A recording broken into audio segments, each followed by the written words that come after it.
Here's an update on the Titanic sub-search. The hunt for missing vessel turns critical, with the oxygen supply due to run out just after midday. Here's a news report with the details of the situation. This video is fair use, and don't forget to like, share, and subscribe. Turn up the volume for this. 5 people remain lost at sea tonight in a deep-diving submersible that went missing on a voyage to the Titanic. Canadian aircraft detected underwater noises for the second day. But here's the thing. Even if the sub is located, the clock is ticking on attempting an actual rescue. The U.S. Coast Guard estimates oxygen will run out just after 7 a.m. tomorrow. That is less than 8 hours from now. NBC's Tom Costello has the details. 900 miles east of Massachusetts, Canadian air crews continue to drop sonar buoys and report hearing unusual noise in the water both yesterday and today. Planes, ships, and drones are now aggressively searching a grid near the sunken Titanic. But so far, nothing. The Navy now reviewing all sonar contacts. Can you describe what the noise sounds like that they're hearing? The noises have been described as banging noises, but again, they have to put the whole picture together in context, and they have to eliminate potential man-made sources other than the Titan. With me to discuss, Tim Taylor, undersea explorer and CEO of Tiburon Subsea, and Ofer Ketter, president of Submerge. He is also a submersible pilot with 20 years of experience. Ofer, what do these noises tell us? Good evening, Stephanie. Well, it's very hard to say. Again, I'm a submersible pilot. I've spent the majority of my life underwater, but acoustics in the big open ocean is very hard to say. We can hope, and I think that's what the rescue teams are doing, and using any sign of hope that they have at the moment to concentrate the rescue efforts in that area. But beyond that, I think it's almost impossible to say what those noises are. Tim, take us inside this sub. What is it like for them right now? Assuming that there was not a catastrophic failure and they're already dead, they are extremely cold. It's 29 degrees there. The temperature, water doesn't freeze because of pressure and salinity, obviously, but they may be fighting thermal issues underwater. They may be hypothermic because of cold. So dark, cold, scary, you name it. This is a nightmare scenario for someone being lost underwater. The Coast Guard insists that this is still a rescue mission, but these challenges are enormous. Do you think there's hope? There's always a little bit of hope, but they are extremely enormous. This would be, you have to look until it exhausts all options. And then, as the Coast Guard often does with search and rescue, there's a point in time where it's now not a rescue, it's a recovery. OceanGate was previously warned about safety concerns.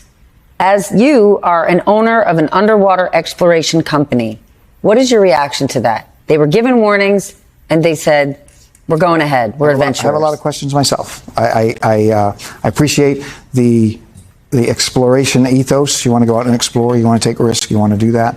At what cost? Exactly. And so you have to ask other questions. We do remote expeditions all the time. I have equipment we put on the bottom. None of it goes in without a pinger on it because it's valuable. What's that? It's an acoustic pinger, a beacon that will send out a signal. So if it's lost, we can find it.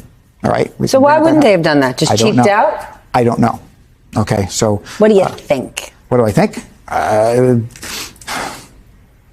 Why didn't they load lifeboats on the Titanic when they left? It was an unsinkable ship.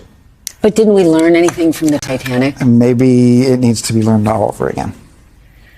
Ofer, you are a sub pilot. Would you have gone down to these depths in this sub? I definitely would have not go down in any sub that I would not have felt ticks all the boxes when it comes to engineering, safety, redundant systems, and most important, risk assessment and all the scenarios of what happens if, what are my solutions? So that's the answer. And I don't personally know OceanGate as a company. I don't know this sub specifically.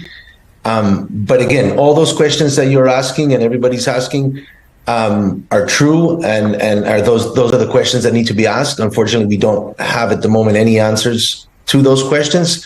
But it is quite surprising that there were no